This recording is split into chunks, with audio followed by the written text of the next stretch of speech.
Virgo, welcome back po dito sa Daily Dose of Tarot 111. Kamusta ka? I hope nasa mabuti kang kalagayan, pang-physical, mental, emotional o spiritual man yan.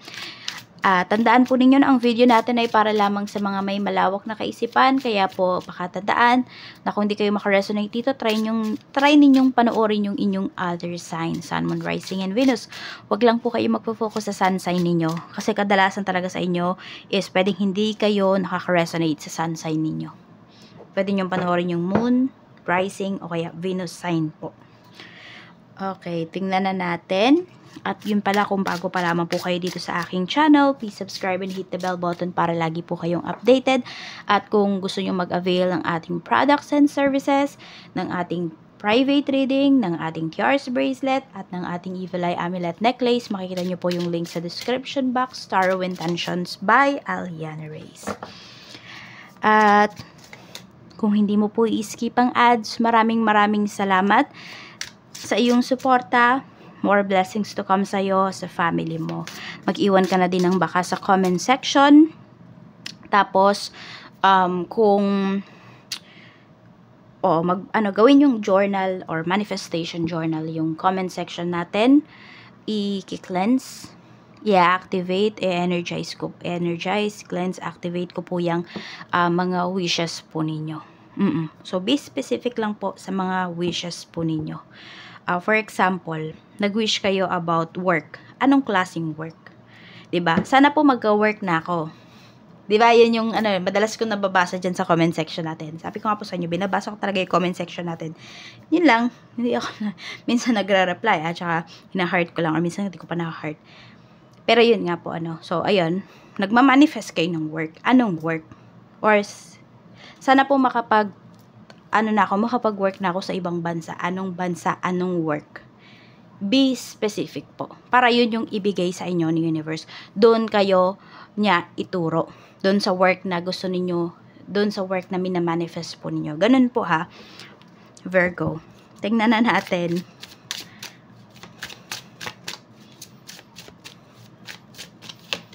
We have change. O, diba? Madami daw pagbabago sa life mo. Ito ay energy pagdating sa money, career, and business. Sabi rito, a change for the better is headed your way. Embrace it. Not seeing movement doesn't mean nothing is happening. So, huwag kayo ma-frustrate kung feeling nyo daw walang nangyayaring progress sa life ninyo ngayon. Kasi minsan, yung mga progress talaga, di ba, ang dami mong ginawa, ang dami mong sinacrifice, pero ito lang yung nakikita ninyo na, na progress. Oo, pero di mo alam, unti-unti, di ba, palaki yan ng palaki. Oo, unti-unti, mas makikita mo yung progress na yan. Hindi lang pala siya bigla binibigay sa'yo ni universe. Kasi gusto niya ma-appreciate mo talaga yung mga magagandang mangyayari sa life mo. Minsan kasi na-overwhelm tayo kapag sobrang daming blessings na dumarating sa life natin. It's either nakakalimot tayo, diba? Na-overwhelm tayo, nakakalimutan natin ano talaga yung goals natin. Dapat nandito lang tayo sa track na to, pero pwedeng merong naliligaw. So, yun yung iniiwasan ng universe na mangyari po sa inyo. Yung ma-overwhelm kayo. Sometimes, you must embody the change you want to see. Diba? Pangatawanan mo kung ano yung gusto mong mangyaring pagbabago. Hindi yung, ay gusto ko may pagbabago sa buhay ko. Pero, kayo mismo, di naman kayo gumagawa ng ibang choices sa life niyo. Lagi lang kayo nagstay dyan, nagstick lang kayo dyan, pero gusto niyo ng pagbabago. Diba?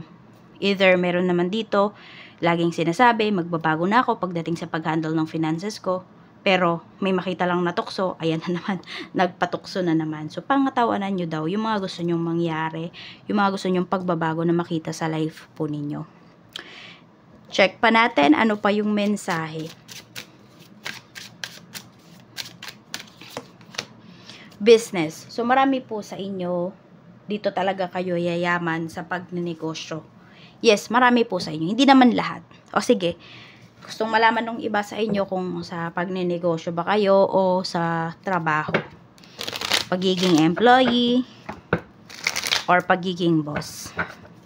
Sige, pili po kayo 1, 2, or 3. Kasi pwedeng meron naman dito parehas. 1, 2, at 3. Pause nyo lang po yung video natin kung hindi pa kayo nakapili.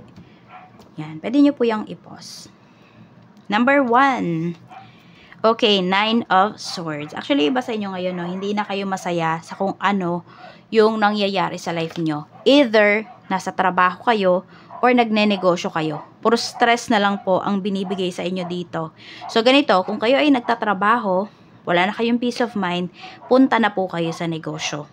Kung kayo naman ay nagne-negosyo at di umuubra yung mga strategies na ginagawa ninyo para dumami yung mga clients ninyo, yung sales ninyo, it's time naman po na consider nyo na mag-change, pwedeng mag-change ng business or mag-change na po talaga kayo or mag-transition na talaga kayo ulit sa pagtatrabaho.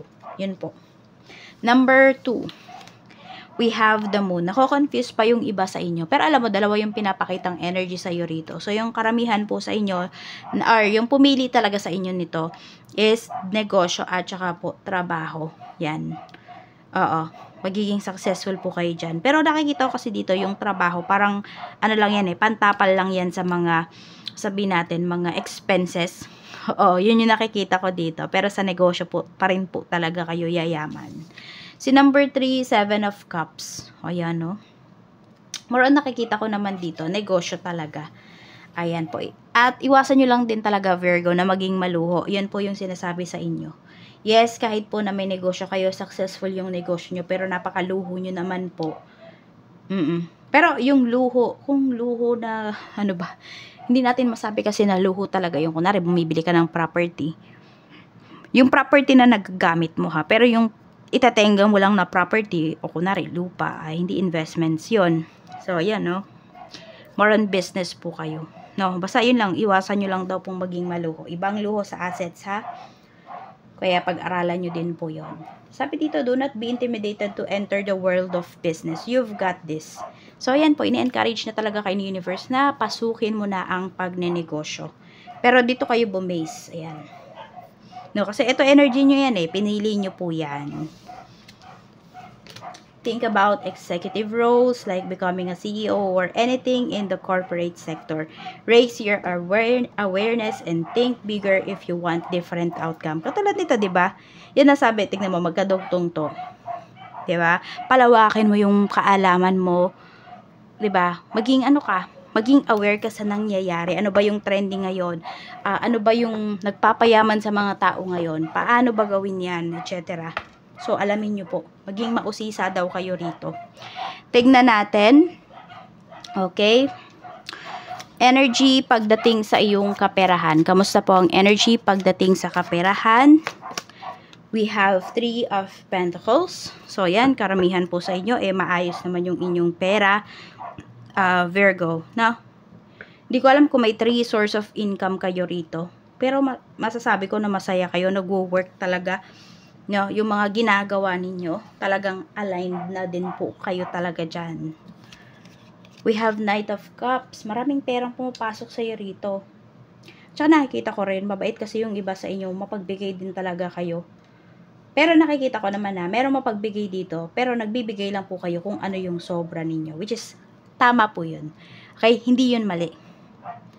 O, ganun po yung gawin ninyo, ha.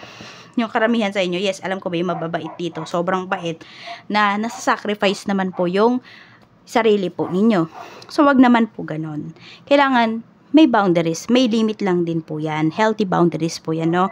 Pag wala po talaga kayong maibibigay, wag naman kayong magbigay. Wag nyong i-sacrifice yung isang araw ninyo, yung 1 week ninyo, yung pinagtrabahuhan ninyo ng isang buwan, yung kinita ninyo ng isang araw para makaluwag-luwag yung ibang tao. Mali po yun. No, kasi instead na nakakatulong ka talaga, ang nangyayari, natotolerate mo yung tao na yun na maging tamad. Yan, so okay po yung inyong kaperahan. Di ko alam kung ano ba yung mga, ba't ko ba nasasabi yun? Pero yan yung nakikita ko rito. Check naman natin sa mga mag-a-apply pa lang po ng trabaho. Knight of Wands. Okay, ang applyan nyo daw po talaga dito yung gusto ninyo. Katulad nga ng sinabi ko kanina, kung kayo po ay magmamanifest saang, anong work, saang bansa. Anong negosyo? Sabihin nyo po. Hindi yung maging successful po sana ang business ko. Anong business? Mabayaran ko na po sana yung utang ko. Magkano? We have the High Priestess. Okay, makakahanap na kayo ng trabaho dito. And, napakalaking ginhawa. Bakit? Kasi yung gusto nyo po talagang trabaho, yun yung makukuha ninyo. Yung mga may current job naman po, kamusta? Two of Swords. Parang, yung mga may current job ngayon, dalas ngayon na nagdadalawang isip. Four of Swords. Kung may peace ka naman dito sa trabaho mo, yes, yung iba kasi sa inyo, iniisip nyo yung kita eh. No, pwedeng yes, you have peace of mind, pero yung bulsa mo gutom. Yung tipong ganon. Yung puso mo, satisfied naman siya. Satisfied naman yung heart mo, pero yung bulsa mo, pwedeng gutom. So, laging nasa-short ba yung iba sa inyo, mga nagtatrabaho, nasa-short ba kayo pagdating sa kinikita ninyo dito sa trabahong to? Nga, ayan po, oh. So, parang it's time talaga to exit na, no? Tama ba yung magiging decision mo meron dito? O, sige. Tama ba na magstay ka pa dito sa work mo? Two of Cups. May offer sa'yo rito. Siguro pagpaalis ka na tsaka ka-offeran. Tinitignan lang din kung hanggang saan ba yung kakayahan mo. Hanggang saan mo ba kayang magtiis. Nasa sa inyo na daw po ito, nasa pag-uusap po ninyo kung sino man yung kakausapin mo na to. Sa mga nagbabalak namang mag-resign, tama ba yung gagawin mo? Four of Pentacles. Kung wala po kayong plano, pagkatas nyo mag-resign, huwag kayong magre-resign. Pero, kung sa tingin mo naman, at alam mo pala sa sarili mo, may ipon ka, ayan, meron kang lakas ng loob dito, at hindi mo feeling kundi may mga company talaga rito, kunwari ganon. Sabi natin, may plan B, plan C, plan D ka, ganon. So, go mo na yan. Oo. Go mo na yan. Kasi ang dami mo pa daw pong pwedeng kitain talaga. Check naman natin sa mga mag-start mag-business. Sa mga mag-start pong mag-business na Virgo, kamusta naman po? Two of Pentacles, nagdadalawang isip pa. King of Swords. More on nag-overthink pa talaga yung iba sa inyo. Okay. Queen of Cups. Mukhang kung meron kang karelasyon dito o asawa, tas kayong dalawa yung mag-start ng business, mukhang magkaiba kasi kayo ng gusto. Pag-usapan nyo muna. Pag-usapan nyo muna ano ba yung uunahin nyo na business. Yan. Or, magre-resign na ba talaga? Pwede rin kasi hindi kayong, sinasabi rito, hindi dapat kayong dalawang magre-resign ha, kung kayo ay parehas may trabaho. Huwag niyong gagawin yon. Napaka-delikado nung gagawin nyo na yun na dalawa kayo magre-resign. Hindi po. Kasi kung uumpisahan nyo pa lang yung business na to, hindi mo alam kung magsasucceed ba to or hindi. So, isa lang muna. Ayan, siguro pinag-iisipan nyo sino ba yung magre-resign. Yung tipong ganun po. Pag-usapan nyo to ha, kung meron kayong asawa, meron kayong karelasyon, at alam mo naman na siya na yung makakasama mo for life. Sige, tignan natin sa mga may current business. Ten of Cups. Marami tayo dito. Ano to? Parang yun? Family business, ganyan. Pwedeng pinas down generation by generation na napasa ito. So, talagang ito ay na po, no? Masabi natin na pwedeng pioneer kayo, ganyan. May tawag dyan eh. Hindi pioneer. May tawag dyan. Basta parang alam mo yung stable na talaga kayo. Ganyan. Kilala na kayo. We have Judgment. At ito, may nakikita pa ako dito na pwedeng magbubukas kayo ng branch sa ibang lugar or sa ibang bansa. Ayan. Yes. Nakakagulat ba? Sa ibang bansa. Hindi po. Pwede kasi hindi naman, yung iba mag-open talaga kayo ng branch. Yung iba naman po sa inyo, pwedeng may mga katransak po kayo rito na taga ibang bansa or galing sa ibang bansa. Kaya po maganda talaga ang sales niyo. Apakaganda. We have King of Pentacles. Oo. Very proud, very stable po yung inyong business. Sa mga nalulugi naman yung business dyan, we have the World, we have the Magician, and we have Four of Cups. Okay? So, yung mga nalulugi yung business dyan, kung sa tingin mo, nagawa mo na talaga lahat, tapos wala pa rin nangyayari, it's time to move forward na po. Nalaglag pa yung card. Wait lang. Oo, it's time to move forward na. Ibig sabihin, hindi talaga to yung negosyo na para sa'yo. Kaya i-give up mo na. Kasi kung hindi, sobrang mahihirapan ka lang po. sobrang dami mo ding mapapalampas na mga big opportunities sa life mo kung kumakapit ka rito dito sa negosyo na to na wala na talagang kapupuntahan. Hindi naman sa minamaliit natin yung negosyo na meron ka na nalulugi. Pero sinasabi kasi dito kung gusto mo ng pagbabago, 'di ba? Gumawa ka din ng ibang, pumili ka ng ibang choice. Yun yung sinasabi dito. Pwedeng i-give up mo na tong current business mo. Baka ibang negosyo yung para sa'yo. Ayan, and meron din nga pong pinapakita dito, may opportunity abroad. Marami sa inyo. At yun nga, kung may business nga naman dito, yung opportunity abroad na pinapakita na to, is yun nga po, pwedeng meron kayong o-open na branch sa ibang bansa, or meron kayong mga client dito na foreigner or galing sa ibang bansa. Yun, mga, sabihin natin, mga kapwa natin, Pilipino, na naka-base na sila sa ibang bansa. Yung tipong ganun po. So, ang health naman, kamusta, Virgo? Six of Pentacles. So, more on, ano to, hereditary. Nasa genes po ninyo. We have the Sun. We have the Tower. Okay, meron kayong sakit dito, biglaan lang siyang aatake. Kaya po, alagaan nyo talaga yung health ninyo, ha? Healthy living po ang kailangan ninyo rito. Pwedeng sakit sa puso yan. Okay? Yung tipong ganun po. Diabetes. Pwedeng bigla na lang yung sign, bigla na lang pagpakita sa inyo, yung sobrang lala na, yung tipong ganun po. No? Kaya po alagaan nyo yung health ninyo rito. Tamang sinasatisfy nyo raw yung cravings ninyo, pero dapat limit lang siya. Tignan natin kung ano pa yung mensahe para sa'yo. Ano yung door na mag-open for you, Virgo. Okay, we have, ayan a door of prosperity. There will be success, affluence, abundance, fortune, flourishing, thriving. So, wag daw kayo basta-basta susuko. Yan, sabi nga din naman dito sa yung may mga naluluging negosyo. Kaya ang sabi ko sa inyo, kung nagawa nyo na lahat, o dyan pa lang kayo sumuko. Pero kung sa tingin mo, di mo pa nagagawa lahat ng strategies, lahat ng efforts dito sa negosyo na nalulugi na to, wag mong i-give up. Diba? Ganun lang po yun. Maraming perang paparating sa inyo. Tapos na yung kahirapan, no? Tapos na yung matinding kahirapan na naranasan ninyo, throughout your life. Ito na yon. Kaya tapusin nyo po yung video natin na to at mag-manifest na po kayo.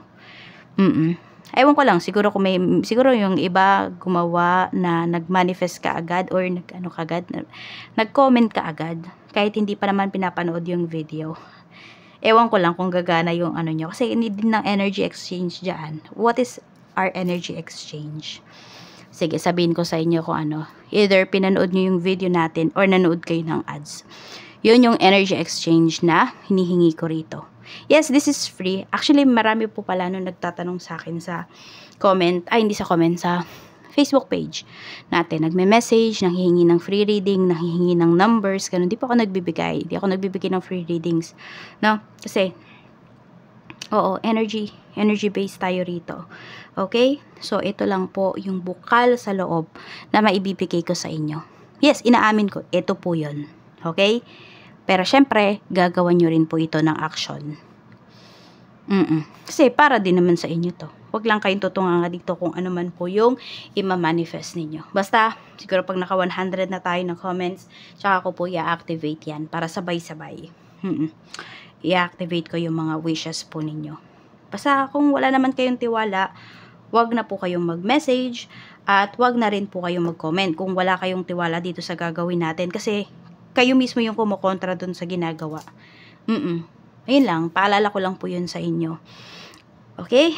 So, ayan po claim nyo na yung mga blessings na to, mga big blessings na paparating para sa'yo. Success. Yan, sumakses ka na talaga. Virgo. Yan lamang po. Maraming salamat. Mag-iingat kayo and see you again on my next video. Tignan ko na lang mamaya kung ano ba yung mga comments po ninyo dyan.